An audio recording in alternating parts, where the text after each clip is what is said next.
อันซุ่มมักไปแง่ไข่มดแดงดีๆนั่นน่ะหมู่เจ้าฟังเด้อ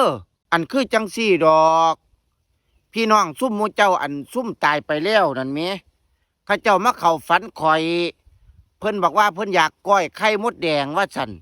ให้หมู่เจ้าสุคนนี่พากันเฮ็ดไปวัดแน่ได้ยินบ่เว้านี่ข่อยอยากโอ้อันผีพี่น้องเจ้านั่นเพิ่นอยากหามึงไอ้เกียบมันกูหลงสนคันได้ยินแล้วก็ฟ้าวไป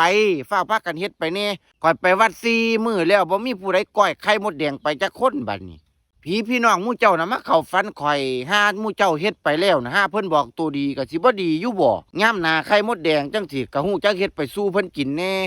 เว้าให้ฟังซำนี้ล่ะแม่นบ่ซั่นเนาะอันปอล้อลงท้ายนี่เด้อ